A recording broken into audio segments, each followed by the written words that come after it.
여러분 반갑습니다. 오늘도 하나님을 예배하기 위해 이 자리에 모이신 여러분의 오늘 하루가 하나님의 은혜와 사랑이 넘치기를 간절히 소망하고 축복합니다. 여러분은 아침에 일어났을 때 가장 먼저 무엇을 하십니까? 아마도 대부분의 사람들은 아침에 가장 먼저 눈을 뜨면 핸드폰을 볼 것입니다. 핸드폰을 보면 하룻밤새 쌓인 우리의 알람이 줄줄이 올라옵니다. 또 단체방에는 내가 확인해야 할 공지사항과 여러 잡담들이 섞여져 있습니다. 업무 메일은 오늘의 일정을 더 빽빽하게 만들어줍니다. 누군가 올린 사진 한 장이 비교를 불러오기도 하고 어제 들었던 말 한마디가 다시 떠올라 우리의 마음속을 건드리기도 합니다. 마음이 한 곳에 모이기도 전에 이미 여기저기로 끌려다니는 하루의 시작입니다. 출근길에 엘리베이터가 조금만 늦게 오면 초조하기 시작하고 또 운전 중에도 앞차가 비켜주지 않는다면 기분이 흐려집니다.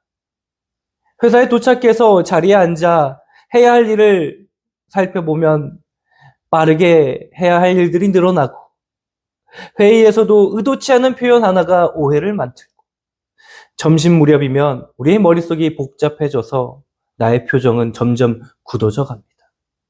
오후에는 피곤이 덮치고 작은 소음에도 신경이 곤두섭니다. 집으로 돌아와도 우리의 마음이 쉽게 가라앉지 않습니다. 가족과의 대화에서 사소한 뉘앙스 차이로 우리의 톤이 올라가거나 아이의 숙제를 챙기면서도 집중이 흐트러집니다. 하루를 정리하려고 잠시 앉으면 어느새 다시 내 손에는 핸드폰 화면으로 향하고 있습니다. 소식은 넘치고 생각은 엉키고 마음이 얕아집니다. 교회 안에서도 비슷한 장면을 볼 수 있습니다. 우리가 함께 섬기다 보면 그 열심이 엇갈리고 또 좋은 뜻으로 시작한 일이 말의 각도 때문에 상처가 되기도 합니다. 봉사의 순서를 맞추다가 작은 오해가 생기고 서로의 사정을 충분히 듣지 못한 채 판단이 앞서서 우리의 마음이 멀어질 때가 있습니다. 주일에 받은 은혜를 우리가 월요일로 가져가고 싶지만 월요일의 속도가 주일의 고요를 금세 지워버립니다.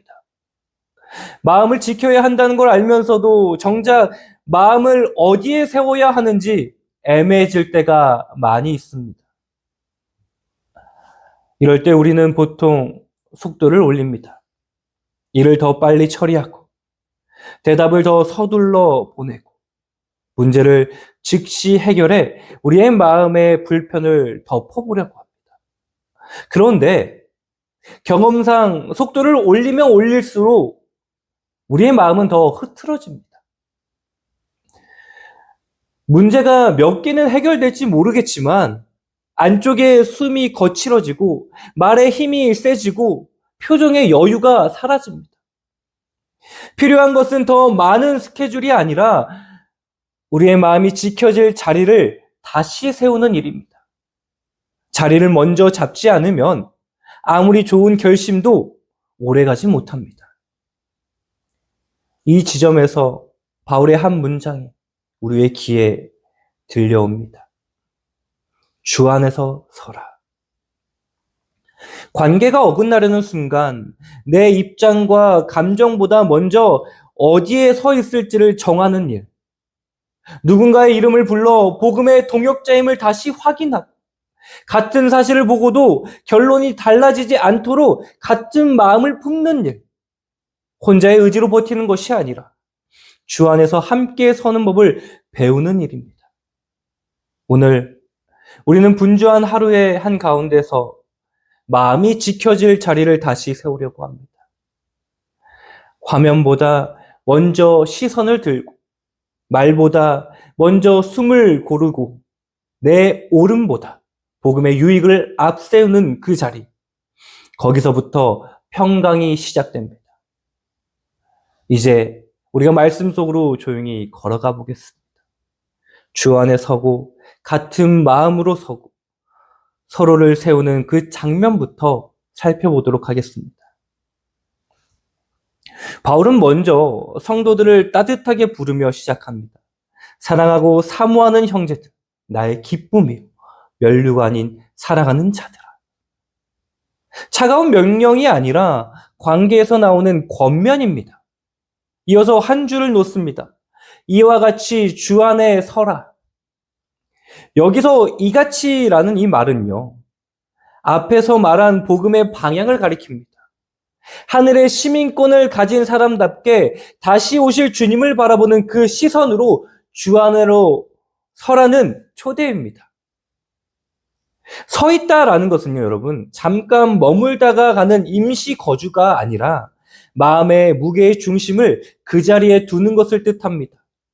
흔들릴수록 먼저 확인할 것은요, 방법이 아니라 자리입니다. 자리의 이름은 주 안입니다. 바울은 곧바로 아주 구체적인 장면으로 들어갑니다. 유오디아를 권하고 순두개를 권하노니 주 안에서 같은 마음을 품으라. 두 사람 사이에 어떤 문제가 있었는지 본문은 말해주지 않지만 바울은 어느 한편을 들지 않습니다. 둘 다에게 같은 말을 건넵니다. 기준은 주 안에 서입니다. 여기서 같은 마음은요, 생각을 복사하듯 똑같이 만들자라는 뜻이 아닙니다.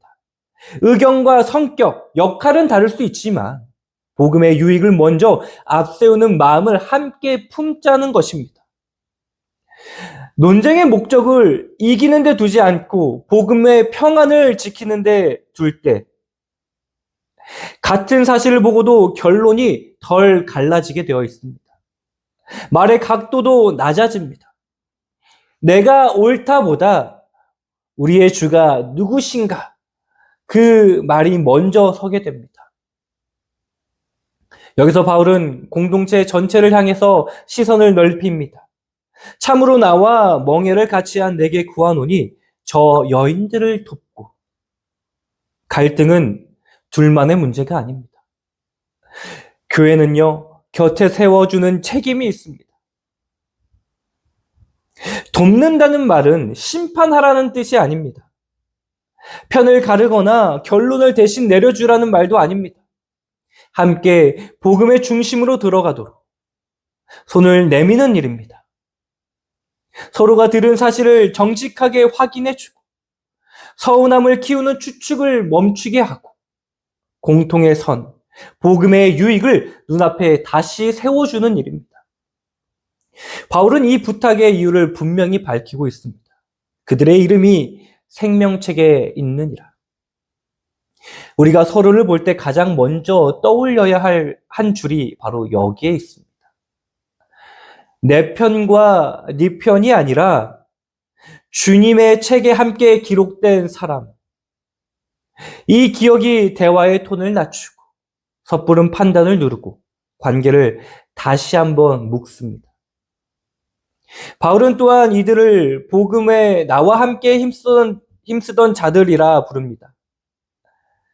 갈등의 순간에도 이전의 수고와 믿음이 지워지지 않습니다.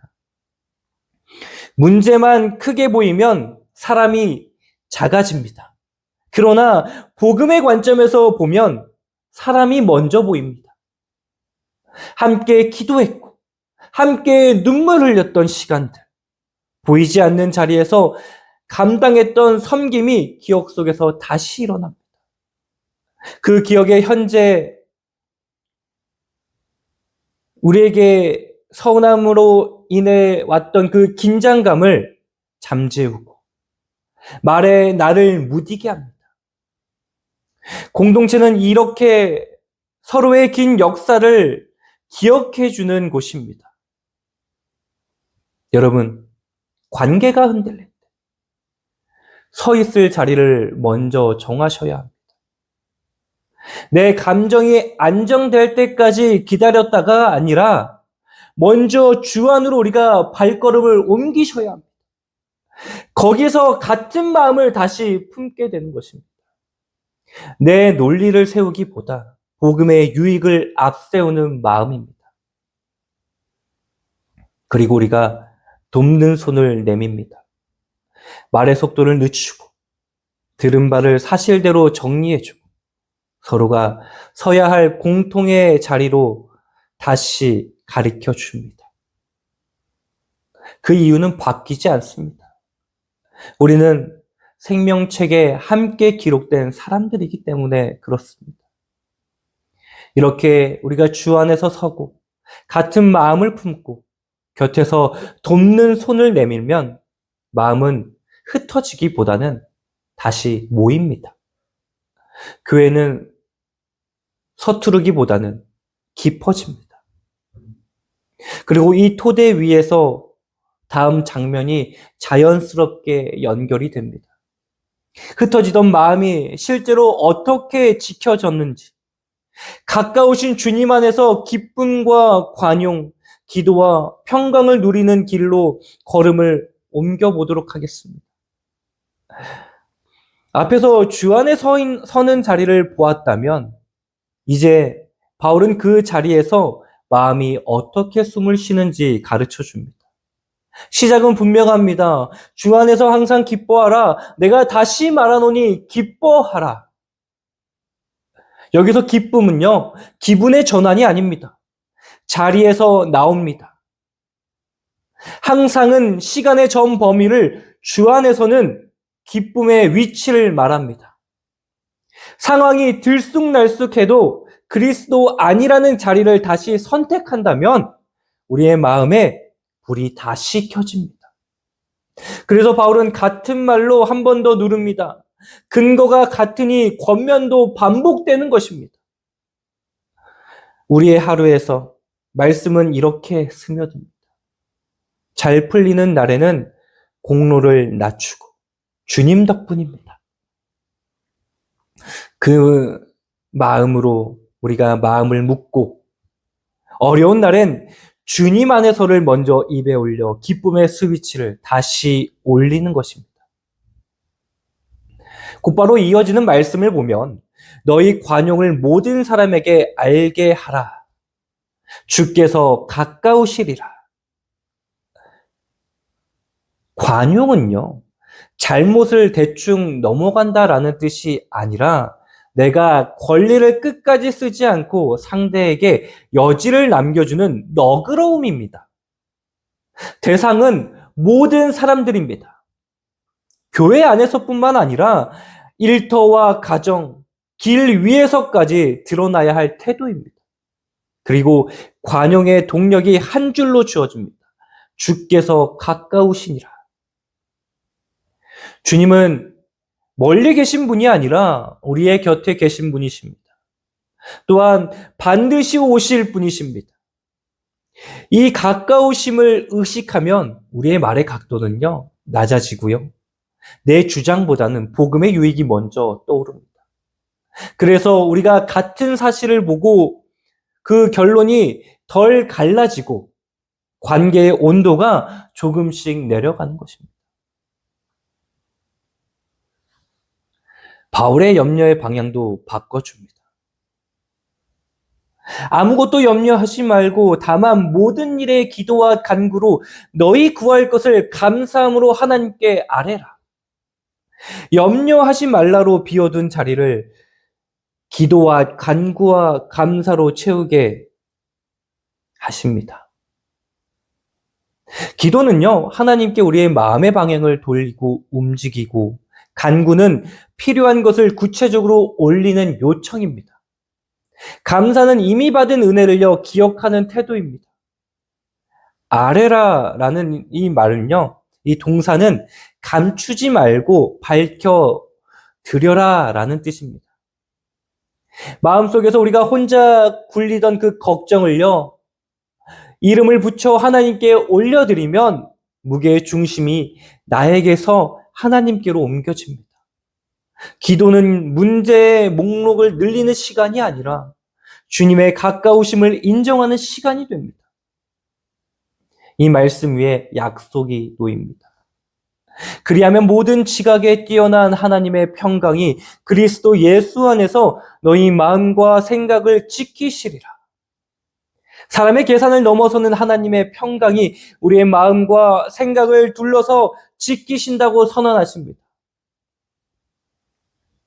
스스로 방어하느라 지치던 자리에서 하나님께 지켜짐을 경험하는 자리로 옮겨지는 것입니다.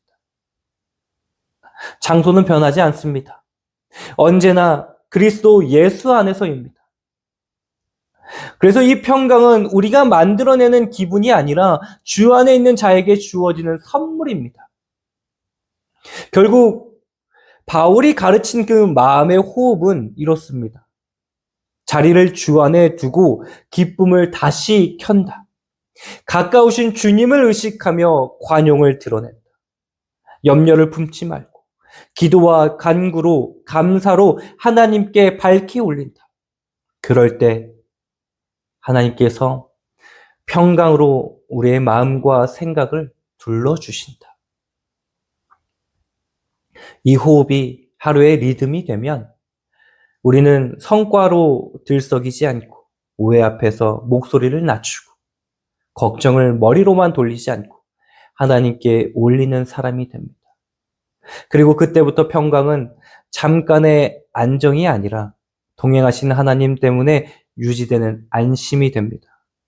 이제 이 평강이 생각과 행동의 질서로 어떻게 이어지는지 바울이 보여주는 다음 장면으로 들어가 보겠습니다.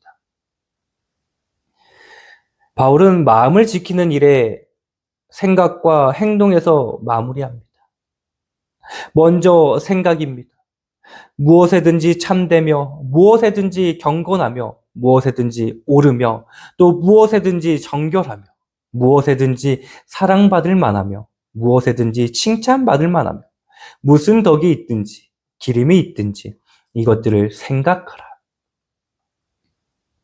여기서 생각하라라는 단어는 우리가 잠깐 떠올려 보라는 정도가 아니라 머물러 곱씹고 마음에 담아두라는 뜻입니다. 바울은 8가지 기준으로 생각의 채를 우리 손에 쥐어줍니다. 예배 시간에만 쓰는 채가 아니라 가정에서의 대화, 직장과 학교에서의 결정, 휴대전화 화면 속 글과 영상까지 모든 자리에 적용하라는 초대입니다. 바울은 우리의 생각을 이렇게 걸러보라고 합니다. 참된 것, 곧 사실과 진실 위에 선 생각, 경건한 것, 하나님 앞에서 부끄럽지 않은 생각, 옳은 것, 말씀의 기준에 비추어 바른 생각, 정결한 것, 숨길 것이 없는 깨끗한 생각, 사랑받을 만한 것, 마음을 거칠게 만들기보다 사랑을 키우는 생각, 칭찬받을 만한 것, 누구 앞에 내놓아도 부끄럽지 않은 생각, 그리고 덕이 있고 기림이 될 만한 것, 선을 세우고 하나님을 높이는 생각. 우리는 하루에도 수없이 많은 것을 보고 듣습니다. 그때 무엇을 오래 담아둘지 결정하셔야 합니다. 마음에 담는 것을 우리는요, 닮아갑니다. 불평과 비교를 오래 담으면 우리의 표정이 굳고 의심과 추측을 오래 담으면 우리의 관계가 메말라 갑니다. 반대로 참되고 옳은 것, 정결하고 사랑스러운 것을 담으면 우리의 말의 각도가 낮아지고 결정의 톤이 부드러워집니다. 바울의 겉면은 단순하지만 깊습니다.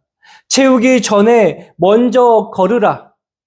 무엇이든 들어오게 두지 말고 말씀의 채를 한번 통과시켜 담으라는 것입니다. 이제 바울의 행동으로 넘어가 봅시다. 짧고 분명한 한 문장입니다. 너희는 내게서 배우고 받고 듣고 본바를 행하라. 네 단어가 순서를 이룹니다. 배우다는 가르침을 이해하는 일입니다. 말씀을 들었고 뜻을 분명히 알았습니다. 받는다는 그 진리를 마음에 품는 일입니다. 동의만이 아니라 내 것으로 삼는 것입니다. 듣다는 사도의 선포와 교회의 가르침을 신뢰로 받아들이는 태도입니다. 맞지만 불편한 말 앞에서도 예라고 순종으로 답하는 마음입니다. 보다는 가르침이 삶으로 사라진 모습을 눈으로 확인하는 것입니다. 바울은 말만 한 사람이 아니라 삶으로 보여준 사람이었습니다. 그리고 마지막에 한 단어를 방향으로 묻습니다. 행하라. 아는 데서 멈추지 말고 살아보라는 부름입니다. 여기에는 약속이 붙습니다. 그리하면 평강의 하나님이 너희와 함께 계시리라. 앞에 7절에서는 하나님의 평강이 우리의 마음과 생각을 지킨다고 했습니다. 이제는 평강의 하나님이 우리와 함께 하신다고 선언하십니다. 평강이라는 선물을 주시는 분이 직접 동행하신다는 뜻입니다. 그래서 우리가 경험하는 평안은 잠깐의 감정이 아니라 관계에서 오는 안심으로 깊어집니다. 지켜주시는 평강과 함께 하시는 하나님 두 약속이 나란히 우리의 삶을 둘러섭니다. 여러분, 우리는 하루에도 수없이 선택을 합니다. 무엇을 읽을지, 어떤 말을 길게 머무를지, 또 어떤 생각을 우리가 내일로 가져갈지. 그때 오늘 배운 8가지 채를 떠올리십시오. 지금 내가 담으려는 이 생각이 참되고 옳은가?